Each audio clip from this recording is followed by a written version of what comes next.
Hi welcome back ಎಲ್ರಿಗೂ ಮತ್ತೊಂದು ಹೊಸ ರೀಲ್ಗೆ. ಸೊ ಇದರಲ್ಲಿ ಏನು ತಿಳಿಸ್ಕೊಡ್ತೇನೆ ಅಂದರೆ ರೌಂಡ್ ಅಪ್ ಹೊಡೆದ್ರೆ ಎಷ್ಟು ಎಫೆಕ್ಟ್ ಆಗುತ್ತೆ ಅನ್ನೋದು ನಾನು ತೋರಿಸ್ಕೊಡ್ತೇನೆ. ನೋಡಿ, ಇದು ಅಡಿಕೆ ಗಿಡ, ಮನೆ ಹತ್ರ ಹಾಕಿರೋಂಥ ಗಿಡಗಳು, ಅಡಿಕೆ ಗಿಡ ಇದು. ಸೊ ಒಂದು 2 ವರ್ಷ 3 ವರ್ಷ ಆಗಿದೆ ಅಡಿಕೆಗಳಿಗೆ ಇದು ಅದೆಲ್ಲ.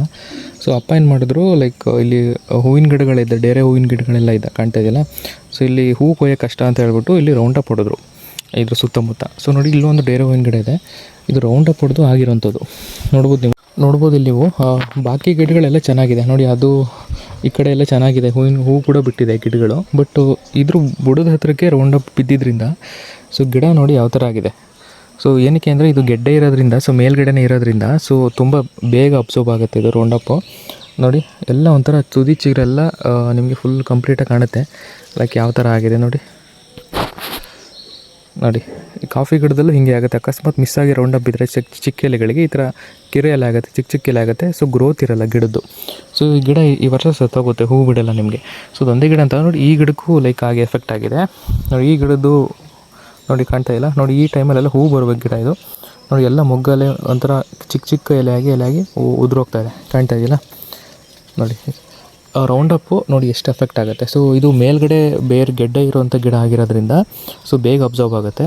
ಸೊ ಅಡಿಕೆ ಗಿಡಗಳಿಗೆಲ್ಲ ಸ್ವಲ್ಪ ಅದು ವಯಸ್ಸಾಗಿರೋದ್ರಿಂದ ಒಂದು 4 ವರ್ಷ ಆಗಿರೋದ್ರಿಂದ ತಡ್ಕೊಂಡಿದೆ.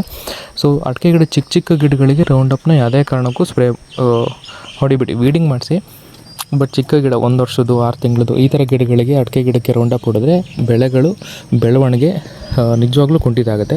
ಸೊ ಅದಕ್ಕೆ ಎಕ್ಸಾಂಪಲ್ ಇಲ್ಲೇ ನೋಡ್ಬೋದು ನೀವು. ಸೊ ರೌಂಡ್ ಅಪ್ ಹೊಡೆದಿರೋದ್ರಿಂದ ಆಗಿದ್ದು. ಸೊ ಅದಕ್ಕೂ ಅಲ್ಲೆಲ್ಲ ಹೊಡೆದಿದ್ದಾರೆ, ಬಟ್ ಅದು ಸುತ್ತಮುತ್ತ ಹೊಡೆದಿಲ್ಲ. ಸೊ ಇದಕ್ಕೆ ಹಿಂದೆ ನೋಡಿ ಸುತ್ತ ಹೊಡೆದಿದ್ದಾರೆ ಇಲ್ಲಿ, ಹಾಗಾಗಿ ಸೊ ಫುಲ್ಲು ಅಬ್ಸರ್ವ್ ಮಾಡ್ಕೊಂಡಿದೆ, ಕಾಣ್ತಾ ಇದ್ದೀರಾ ನೋಡಿ. ಆ ಗಿಡ ಚೆನ್ನಾಗಿ ಹೋಗ್ಬಿಡ್ತಾ ಇದೆ ಅದು.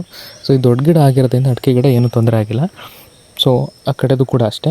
ಸೊ ಚಿಕ್ಕ ಗಿಡ ಆಗಿರೋದ್ರಿಂದ ಇವೆಲ್ಲ ಬೇರು ಮೇಲ್ಗಡೆ ಇರೋದ್ರಿಂದ, ಗೆಡ್ಡೆ ಆಗಿರೋದ್ರಿಂದ ಗೆಡ್ಡೆಗೆ ಅಬ್ಸರ್ವ್ ಆಗುತ್ತೆ. ಮೋಸ್ಟ್ಲಿ ಇದು ನೆಕ್ಸ್ಟ್ ಇಯರ್ಗೂ ಸೊ ಇದೇ ರೀತಿ ಎಫೆಕ್ಟ್ ಆಗುತ್ತೆ. ನೆಕ್ಸ್ಟ್ ಇಯರ್ಗೂ ಈ ಗಿಡ ಚೆನ್ನಾಗಿ ಬರಲಿಲ್ಲ, ಯಾಕಂದರೆ ಆಲ್ರೆಡಿ ಗೆಡ್ಡೆಗೆ ಅಬ್ಸರ್ವ್ ಆಗಿರೋದ್ರಿಂದ ಸೊ ಅದ್ರ ಕಂಟೆಂಟ್ ಅಲ್ಲೇ ಇರೋದ್ರಿಂದ ಸೊ ನೆಕ್ಸ್ಟ್ ಇಯರ್ಗೂ ಹೇಳೋಕ್ಕಾಗಲ್ಲ. ಬಂದರೂ ಬರ್ಬೋದು, ಇಲ್ಲ ಗಿಡನೇ ಸತ್ತೋದ್ರೂ ಹೋಗೋ ಚಾನ್ಸಸ್ ಇದೆ. ಸೊ ಹಾಗಾಗಿ ಅಡಿಕೆ ಗಿಡ ಆಗಲಿ, ಕಾಫಿ ಗಿಡ ಆಗಲಿ, ಸೊ ಚಿಕ್ಕ ಗಿಡಗಳ ತೋಟ ಇರೋಂಥವ್ಗೆ ರೌಂಡ್ ಅಪ್ ಸ್ಪ್ರೇ ಮಾಡಬೇಡಿ ಯಾವುದೇ ಕಾರಣಕ್ಕೂ. ಮಾಡಿದ್ರೆ ಈ ಥರ ಆಗುತ್ತೆ. ಇದೇನಾಗುತ್ತೆ, ಕಂಟೆಂಟ್ ಅಲ್ಲೇ ಉಳ್ಕೊಳ್ಳೋದ್ರಿಂದ ಸೊ ಗಿಡಕ್ಕೆ ಏನು ಹೂ ಬಿಟ್ಟರು, ಕಾಫಿ ಗಿಡಕ್ಕೂ ಸ್ಪ್ರೇ ಮಾಡಿದ್ರಿ ಅಂದ್ಕೊಳ್ಳಿ, ಸೊ ಅದ್ರ ಕಂಟೆಂಟ್ ಗಿಡಕ್ಕೆ ಹೋಗಿ ಕಾಫಿ ಕಾಯಲ್ಲೂ ಕೂಡ ಕೂತ್ಕೊಳ್ಳುತ್ತೆ. ಹಾಗಾಗಿ ರೌಂಡ್ ಅಪ್ನ ತುಂಬ ಕಂಟ್ರಿಗಳಲ್ಲಿ ಬ್ಯಾನ್ ಮಾಡಿದ್ದಾರೆ.